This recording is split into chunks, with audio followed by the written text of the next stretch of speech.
Welcome to the Emotional Balance Sheet Podcast, your guide to help you manage life, money, and multiples. Each episode, host Paul Fenner, Tama Capital's president and founder, and the proud parent of 4 amazing children, including 1 set of triplets, will provide insights on successfully sustaining an active lifestyle, career, and family through comprehensive wealth management strategies, financial education, and lifestyle planning, specific to parents raising twins, triplets, and more. Learn more, subscribe to the show, or connect with Paul at tamacapital.com. This podcast is for informational purposes only and should not be relied upon for investment decisions. Clients of TAMA may retain positions in the securities discussed in this podcast. How many life transitions have you been through? Big or small? And how often? Corrie LoGiudice has transitioned through abuse, homelessness, and divorce, to name a few life-changing events. But as a successful career and business coach, Corrie has turned her life-changing transitions into a unique ability to help others going through their own life transitions. As a mother of 2, Corrie understands the pressure working parents face, so she developed a concept called the 5 C's to help parents address overwhelming situations. From Corrie, I stepped down from the family firm business, decided to bank in on my emergency savings. I had 6 months of savings that I was like, you know what? It's an emergency on my soul. I'm going to build a business. The big thing that stops people from moving forward is fear, and it's ultimately fear of failure. So if you can consciously make the change, it's much easier than dealing with change during a pivotal life moment. Please enjoy my conversation with Corrie LoGiudice. Well, Corrie LoGiudice, welcome to the Emotional Balance Sheet Podcast. Thank you so much for having me. I was practicing your name over and over before we hit record, so hopefully I got it right. It's all good. That's why just call me Corrie Lo. It's easier.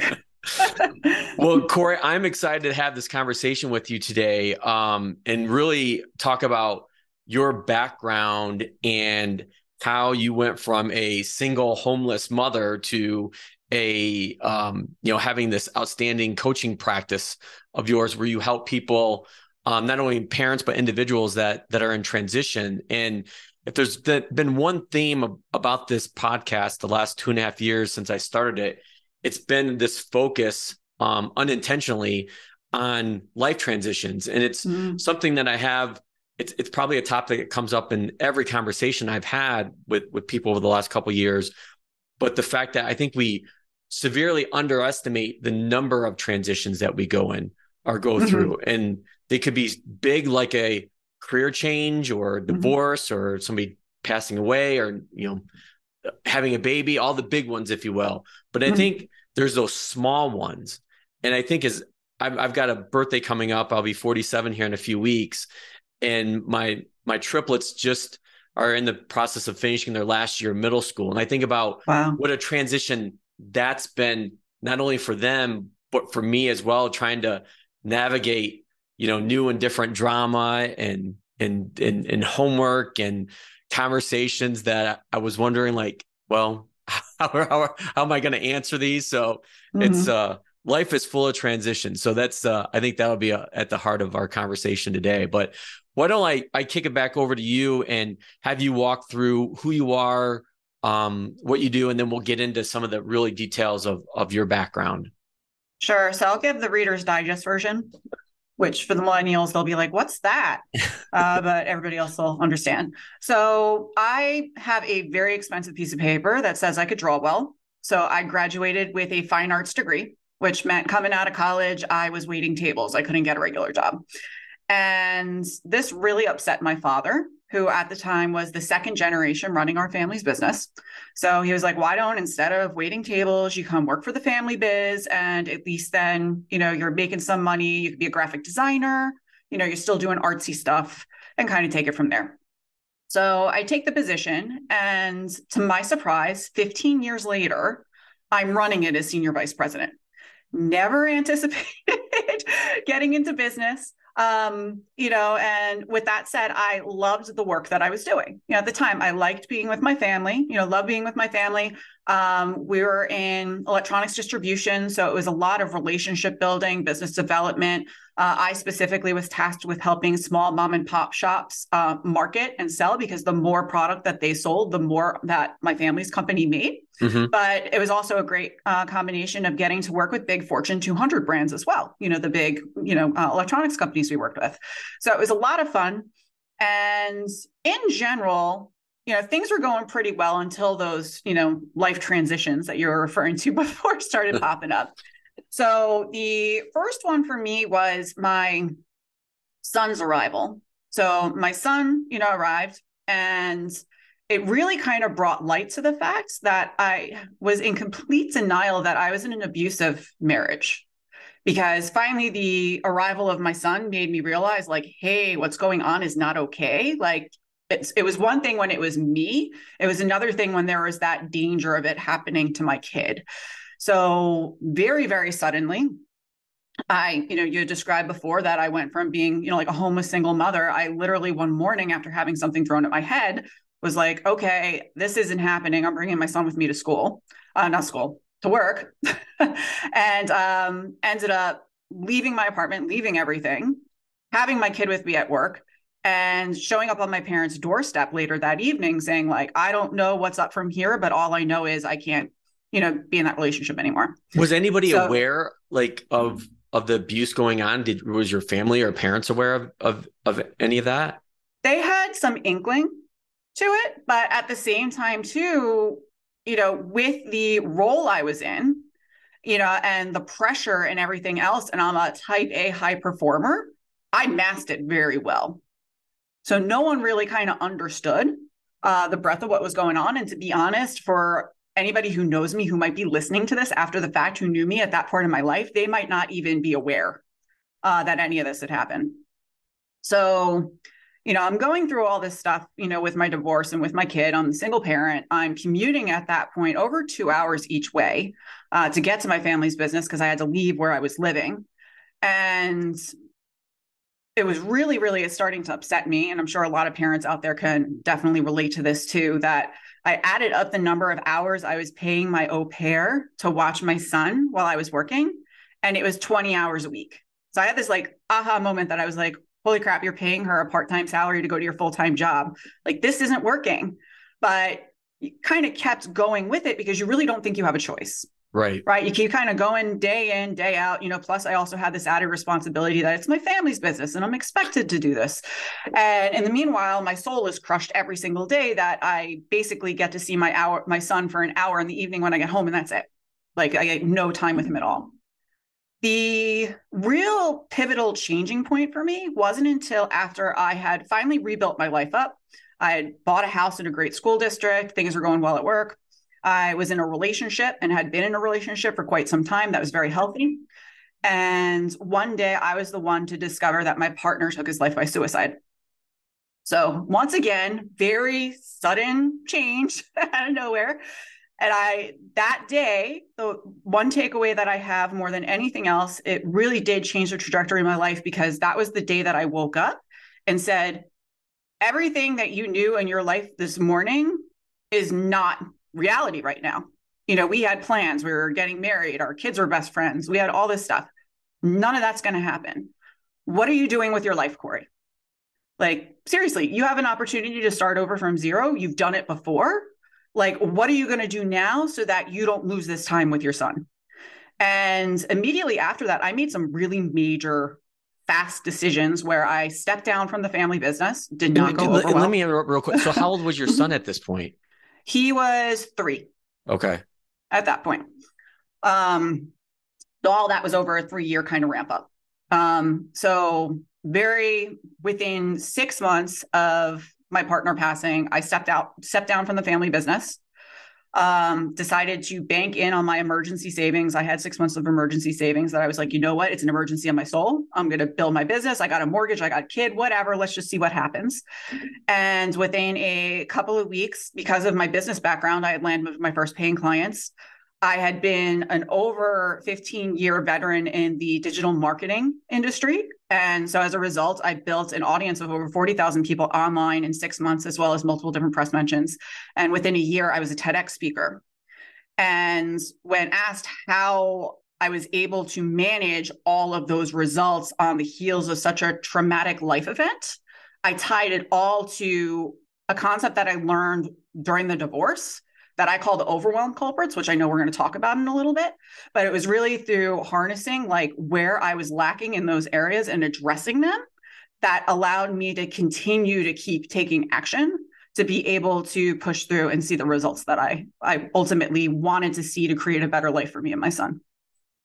Wow. A lot to unpack there, as I knew there would be. So, but I'm glad that you set the stage for the audience and given that background, because it's such a powerful story. And so let me start there, where obviously you never thought that you would be at your family business for your family's business for that long. Do you have any inkling as to why you stayed? Because having conversations with families through my financial planning firm, Tama, that's the one thing that I think is constantly on people's mind is their career, and, not necessarily enjoying it, but because of, like you said, mortgage and kids are expensive, whether you have 1, 2, 3, 4, 5, whatever, they're expensive. And so you have all these, the day-to-day financial and personal priorities pulling at you, tugging at you. So you kind of just continue to grind it out. And then you look back and, like, in your case, like 15 years pass. I know I'm just having a conversation with somebody this morning, and, she's been doing something for like 10 years. And it's like, wow, it's like, when do you stop, or when you wake up, I think that's a term you use, and realize, okay, I need to stop grinding it out. This is my life. I get one shot at it. Sure. Well, it's interesting because I think there's a few things that kind of come into play with that. First up, for a very long time, I did really enjoy what I was doing.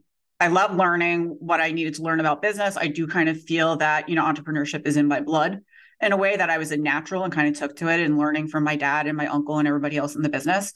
But there was a certain point that happened, slightly before my partner passed, where I had these feelings, and I called it like I felt weird. I couldn't quite pinpoint what was wrong, because truth was I had the house, I had the white picket fence, I had everything that I wanted on paper. Yeah. Why wasn't I fulfilled? And I started seeing my therapist again at that time. It was the same one I had seen when I was going through the divorce. I kind of re-enrolled myself. And she was the one that kind of, pointed out to me, like, is it possible that you're not happy with your career? And I was in complete denial. I was like, oh, no way. I've been groomed for this. This is what I'm meant to do. And she at one point blank had said, Corrie, have you ever considered coaching? Coaching or, being a business coach, because you have an ability to be able to take action on stuff that if you could teach other people how to do that, that could be tremendous. And immediately I thought, like, oh my God, I had just seen the documentary on Netflix, Tony Robbins, I Am Not Your Guru. Had recently just watched it within a month of her saying this. And I remembered when I was watching it thinking to myself, oh my God, he's got the best job.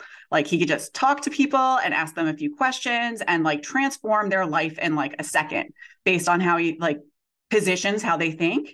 And I immediately dismissed it. I was like, there's no way I could do that, blah, blah, blah. I meant to do this. So I find it really interesting that I was starting to explore that. But then when I lost my partner, that's when it was like the big wake up call. Like, no, if this is something you really want to do, which is obvious based on you even thinking about it over the last couple of months, like, now's the time to go all in, because this is literally a fresh start. I was starting from zero. What was that transition specifically like, Corrie? Because a lot of people, they can get to that point where they're like, I would like to do this. I know I was like that. So most of my audience knows that before I started Tama, I spent almost 25 years in a corporate role, tax, finance, operations, accounting. And I knew probably 20 some years ago that this was what I was supposed to do. But because, life takes hold, like we just talked about, I ended up getting married. We have all these kids. And that kind of gets put on hold. And for me, I think that tipping point was literally the day that my triplets were born was the day that I officially started my firm. I mean, obviously I was working on getting it up and going before that, but even then I still kept my full-time corporate career going the first, 5 to 7 years, if you will, before I actually came into the business full time. And I think people have a similar situation in my experience and potentially yours, is they know that, but yet something still stops them from moving forward. Mm-hmm. Well, I mean, the big thing that stops people from moving forward is fear. And it's ultimately fear of failure. So the way I like to describe it, I describe this a lot in my keynotes and stuff when I speak, but when you have pivotal life moments, kind of like what you were describing before, pivotal life moments are like the divorce or the suicide loss or the pandemic, right? Things that happen that after the event happens, life is never going to be the same. Making a major change like that is very easy after one of those, because life ain't going to be the same and there's nothing to be afraid of because you ain't getting that back. Right. Whereas if you're in a scenario where you can consciously make the change, which, to be honest, it's much easier than having to deal with a pivotal life moment. No one wants to willingly have to go through that. But the primary difference between that is that then you have to actually deal with the fear. And ultimately, there's really no difference between one versus the other. Just the fear is significantly less if you've experienced the pivotal life event, because that event was scarier than whatever's coming next. Yeah, I think that's an excellent point, because like you said, like on the outside, you had it all. You had house, career, income, white picket fence, all of that. I was the same way. So why upset the apple cart, if you will? Right. Mm-hmm. Well, and ultimately it comes down to, what is going to fulfill you, number one. And number two, the other thing I knew deep down is it was unsustainable for me, the rate I was going as a single parent. I was not going to be able to provide the life that I wanted for my kid, where for me, connection is a very important personal value of mine. Only being able to connect with my kid an hour a day, by having to be out of the household so much. So that was going to require, granted, it didn't mean that I necessarily had to start my own business, but it does require some reflection in terms of, okay, well, what do I need to be able to provide an income for my family, but also still being present here, which during the pandemic, it was wonderful that so many work from home, changes were made that allowed it. That if that had happened around this time frame for me, I might not have started my own business. I might have stayed, but at that point in time, work from home was not an option for me, even though I had pitched it. So it really depends. Yeah, I think that's an interesting point, because for the longest time, we thought this work from home trend was going to continue. And obviously it's much higher than it was before the pandemic. Mm-hmm. But now, especially I think over these last 6 to 8 months, in the families that I work with and the companies that they work for, those companies are really pulling back on that. And that's creating a lot of stress and added pressure on families now. Oh, for sure. And especially for women in particular, you have the most educated, population of women coming into the workforce at this point in time in history. But at the same time, women are still paid less than men for the same work. And when it comes to retracting the work from home and stuff, and you do have a caregiving role that isn't being shared by anybody else, the job that's most easily expendable within the household is for the mom to stay home and give up the position, especially now with childcare being as much as it is, or being, that you can even find it at all. You have these childcare deserts at this point. It's a real issue right now. So where I would like to kind of pivot now is I've had conversations with coaches on the show for the past couple of years. Mm-hmm. And what I would really like to get into is, and every coach is different. And I think that's one similarity that I think your industry and mine have in common, where people think, oh, wealth advisor, oh, that's just somebody that, picks stocks for me or does numbers or whatever. And as people really start having more in-depth conversations with me anyways, they realize, oh no, that's not what Paul is about. That's not what Tam is about. It's much, much deeper than that. So what I would like to know is, have you go through, like, as in-depth as you would like, how your style of coaching is. What do you bring to your clients that you work with and help get them to where they want to go? Sure. So my style in particular, and I'm always very upfront with my clients with this when we first get started, is I am a hybrid of coaching and consulting, depending on what you're hiring me to help you with. Right. So if you're hiring me to help with business stuff, like I could tell you all day long what I would recommend being in that position from history of me doing whatever it is that you're looking to do. But a lot of times what's better for the client is to be coached for them to make their own decisions on it. So I will usually ask in a conversation, would you like to be coached on this or you want to be consulted? Which one do you want? What version of Corrie's expertise do you need? A lot of times people kind of intuitively know what they need to do, but they need that coaching to be able to kind of talk it out to then validate their own thoughts. Whereas a lot of times people, it's a knowledge gap where they don't know the systems, the processes, the industry, whatever it is that they're looking to get into, where the consulting is more valuable for them. Yeah. So that's the tactical stuff like you just described, because I was going to have you describe coaching versus consulting, but I think you just nailed it, where the consulting is more the tactical, get down to business type of thing. Right. Consulting in particular is they tell you how to do what it is you want to do step by step. They give recommendations on what it is you should be doing. Best way I like to describe it, if you've ever seen any of those shows like Bar Rescue, when the guy comes in and he's like, you need to fix this, this, and this, that's consulting. Whereas coaching, the coach asks you questions. They're basically always asking you why. Why do you feel like this? Why do you think this needs to be blah, blah, blah, to get you to the core of what's holding you back so that you can then address it. And that's what gets you the clarity that you need. So it's different. So with so it sounds like you do some level of both, just depending on, who knocks on your door. Right. Well, I do both for all of my clients, but I'm just very transparent in asking my clients, what support do you need right now? Okay. Would you prefer me to coach you on this issue, or would you prefer me to consult you on the issue? Because then the client's in a place of power. Is there a specific, do you have a specific niche of people that you focus on or work with? In general, I've worked primarily over the years with aspiring entrepreneurs. So folks who were in a similar position to me, that they were working in corporate or something like that, and they've always wanted to do something utilizing their skill sets, but are unsure on what to offer, that I help them package their existing expertise into a service offer business. So I did that for a very, very long time, but I have done relationship coaching. I have done, I did divorce coaching even for a little bit when I first started. So it really depends on the scenario, but the vast majority of my coaching work has been in the business sector, in terms of entrepreneurship. I think if you have a case study, because I think some people are still leery of, okay, what is a coach? What am I actually going to get out of this? I think very much similar to what am I going to get out of working with a financial advisor? And so I think it would be interesting for our audience if you could kind of walk through a case study, and specifically one that I think affects probably a lot of people listening to the show, that they've gone through a career transition, whether they were, voluntarily left a role or were let go during, some kind of transition or downsizing.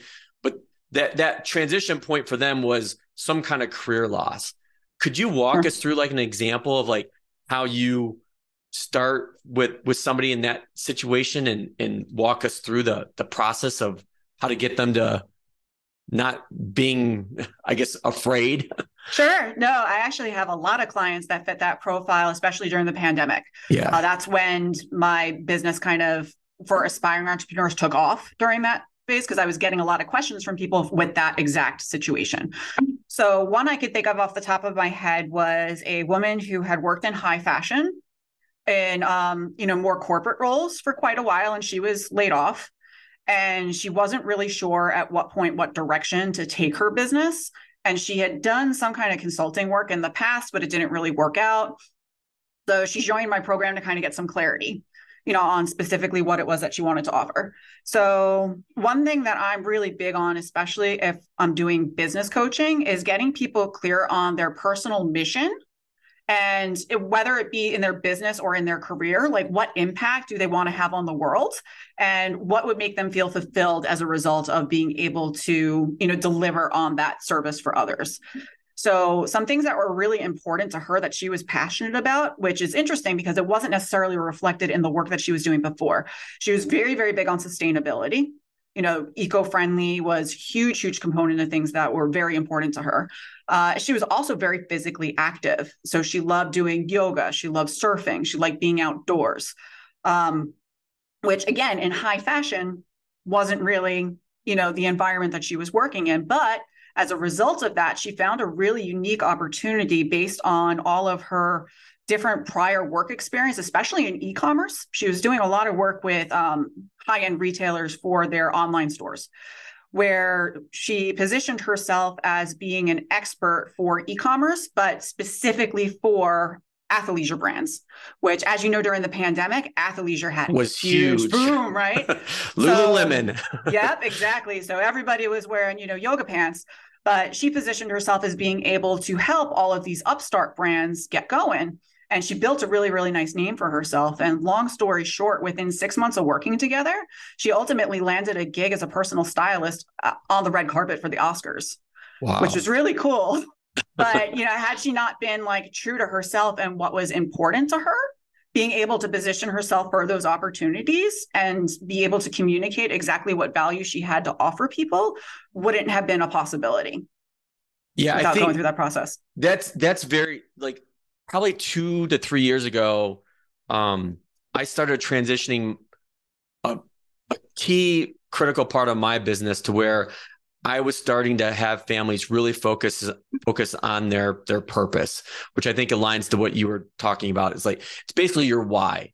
Mm-hmm. So taking that purpose and then having supporting objectives under that, which is more like your how. So I want to help my kids, through college. Okay, well, what does that mean? Well, that means I want to pay 2 years of a 4-year education for them. That's your objective. And then the action items are the things that you're doing to support those objectives, which ultimately support your purpose. So mm-hmm. top down, back to bottoms up. And mm-hmm. so I'm envisioning coaching working something similar to that. Sure, it's very similar. What coaching does in particular is it helps you get you clear on why you have your objectives to begin with, right? So I love the question you said, okay, so what's your goal? I want to put them in school. Right? Coaching could ultimately take it a step further. Well, what's the impact of your children being in school? I know for my family, speaking from experience, I was literally the first person ever in my family to get a college degree. And then it was an art degree, which is hilarious in hindsight. But that was very, very important for my family because that was kind of the new generation being mm-hmm. able to come through and do that. But being clear on what that why is and why certain goals are important to you, that actually helps you kind of eliminate a lot of the fears that we were talking about in taking action, because you're taking action towards a greater purpose. Yeah, no, I completely agree. Because and I'm always cognizant of the fact that I try to I could fill it all out for the families I work with, but that won't help. It's I see it the same way with my kids. Mm-hmm. And having them write things down coming from them, mm-hmm. it just connects that ownership. And when you're going through that, the anxiety is starting to pass a little bit. That fear that we keep talking mm-hmm. about is starting to subside a little bit. Mm-hmm. So how, from a real tactical standpoint, how often are you meeting with clients? Is it weekly, bi-weekly, mm-hmm. monthly? And what is it an hour, 2 hours? Because the one thing that I think, again, people maybe have this negative connotation of coaching. It's I'm a huge sports fan. And so, growing up, had coaches, high school, Pee Wee League, college. Mm-hmm. So you always had somebody there helping you. And mm-hmm. I think once you kind of get into your career, unless you were lucky and landed with some great career mentor, all that coaching kind of stopped. Yep. So the way that I work with clients, it really depends on the container. And if you're not familiar with the coaching industry, the container is the type of coaching or the offer that you're being put into. So most coaching containers would be either one-on-one private coaching, where it's just you and the coach. Group containers are also very popular, where it's the coach working with multiple different people in a group. Or you have a container that's called a mastermind, where the coach is more of a facilitator and you're working and coaching with your peers, right? That are on a similar level to you or a level up based on what it is that you want to do. And you're learning from them and the coach is facilitating it. So for me, it varies what containers I'm offering at any given time because I've built my business to work for me and my family. So for example, I very recently brought it back, but I have not done one-on-one in quite a while because I had a baby 2 years ago and I wanted extra time and I didn't want to trade my time for money that way. So I only had my group coaching programs available at that time. I'm also exploring right now, potentially doing memberships, which it's a little bit different. It's still kind of like group coaching, but you get more self-study stuff on the front end, in addition to community, being able to get like worksheets, stuff like that, and maybe having touch points with me like once a month in a group like that. So there's a few different ways that it works, and it really depends on the season of my business, but those would be the three main ways. How would somebody figure out or determine for themselves, like what would be the best fit for them, whether it would be like working with somebody one-on-one, a group, or a mastermind type of program? Sure. It really depends on the level that you're at. So in general, masterminds are always going to be better for people who are further along and maybe have done some coaching. That it's more maintenance, I guess you could say, accountability versus, getting that self-awareness and learning, what you need to learn to take action. Really, one-on-one coaching versus group coaching, it's really dependent on what results it is that you're looking for. You could get just as amazing results working in a group program with somebody who has demonstrated proven results on like step-by-step procedures on how to do what it is that you want to do, that it's a repeatable process and you could do some of the work on your own in addition to working with a group, versus one-on-one is usually highly customized. Right. So if it's somebody that's coming in with a very specific issue that's outside of the scope of what the coach might have a step-by-step program for, that's when they usually might go into a one-on-one. But it depends on the coach that you're working with. And the best way to determine that is to sign up for a free discovery call or strategy session. Most all coaches offer it. And I really recommend this too, because when you're finding a coach, I like to describe it as being very similar to when you're looking to work with a therapist. You need to be sure that you feel 100% comfortable with your coach, and the coach has to feel comfortable with you, because if that level of vulnerability isn't there, you're not going to see the results that you want, because you're going to be afraid to share everything with your coach and they're going to be afraid to call you on stuff. So you're going to be in the exact same position you are as when you start. Yeah, I'm glad that you pointed it out, because I completely agree with you. And I've been through all three levels of coaching that you described: one-on-one, group, and then mastermind. And I think, I've been involved in all three at the same time too. Mm-hmm. And they fit, I think to your point, I think you pointed this out, they fit different bills.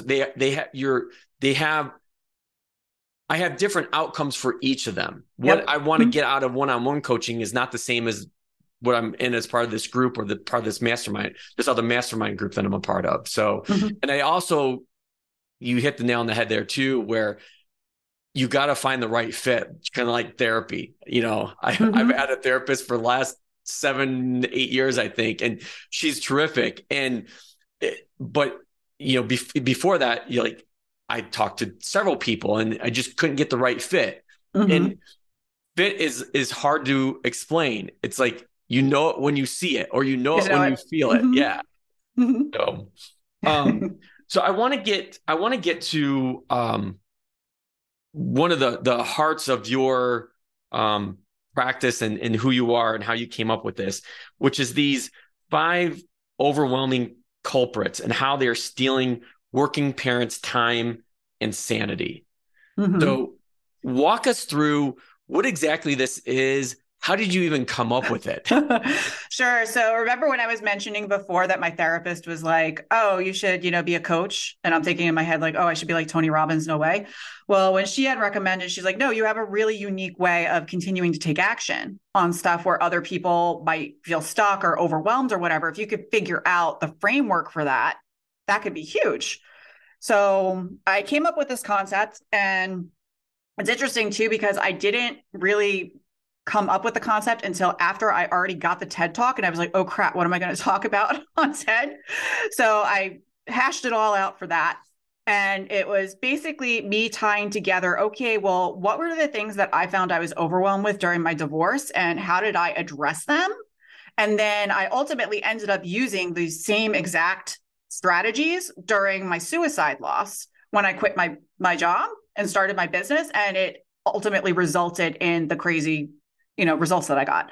So they're really simple and they're very easy to remember. And it's basically a lack of any of these 5 things. And they all start with a C. The first one is your clarity. So if you're not clear on, what you want and why you want it, you're not going to be able to achieve it, as we've discussed a lot, during the course of this conversation today. So first and foremost is your clarity. Second is your confidence. So if you're not confident that you can achieve what it is that you want, or that it's within the realm of possibility, or that you're allowed to have it, that's unfortunately on you. It's our own responsibility to build our own confidence. I think a lot of people sit around waiting for other people to validate and boost it up for them. And that's not the way it works. So addressing that lack of confidence and actually creating a strategy to get the education and skills that you need to feel comfortable in a certain arena can be a game changer for a lot of folks. Third one is community.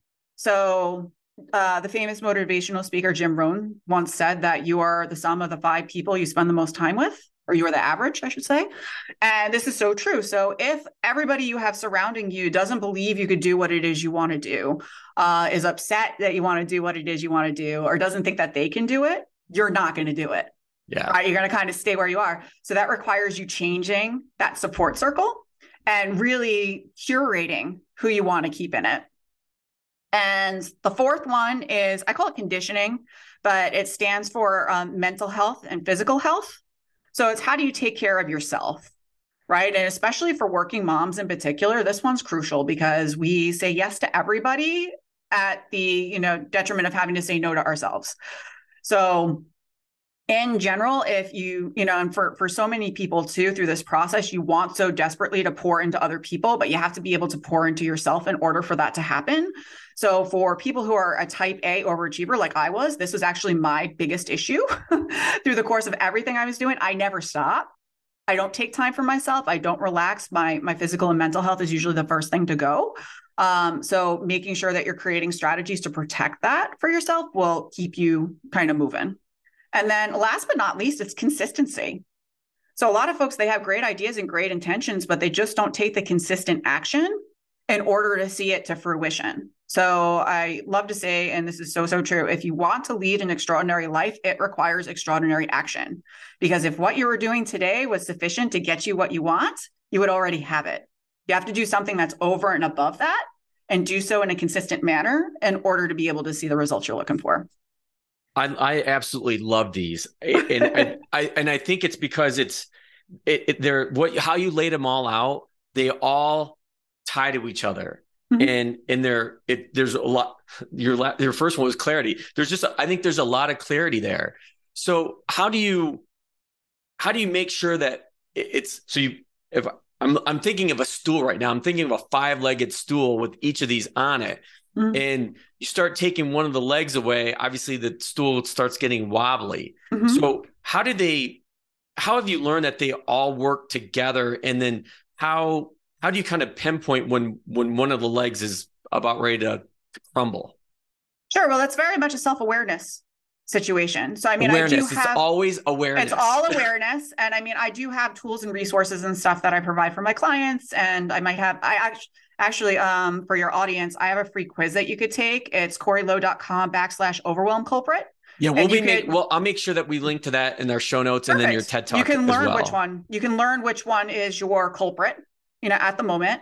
But yeah, it's really a self-awareness thing. And you might have more than one that are a challenge at the time. But in general, at least I notice when I keynote and speak on this topic, people in the audience always pretty much immediately know which one's their problem, because I always have people rush me after and they're like, oh my God, when you brought up, community, it was like you were talking just to me. So people generally know. It's just more, in sharing the framework of the overwhelm culprits, it helps kind of bring light to what the specific thing might be that's holding them back. I think you just hit on a word that we have not talked about, and ironically, I don't think comes up a whole lot in the conversations I've had, is framework. And when you say the word framework, I see it as that's a tool to be used, like these 5 C's, if you will. And then obviously there's levels below that, but it's starting with awareness, like always, and then having, okay, so I'm aware of something. How can I start making it better? How can I adjust? And that's where having this framework comes into play, and then the underlying principles below it. Right. So I know I only have you for a finite period of time. So I wanted to get to one last kind of, I guess, business question, if you will, and then close with my personal question is, the word balance comes up, especially for working parents. It's like trying to find this balance, this work-life balance, which I think is, as most audience members know by now, I find to be totally BS. There is no such thing as work-life balance. And I've replaced the word balance with harmony, because I probably say this every episode now, but I think of this teeter-totter, and there's points on that teeter-totter where your family's going to need you a whole lot more than your work, and vice versa. There's going to be times where your work's going to, require a lot out of you, and then you have to sacrifice something for the family.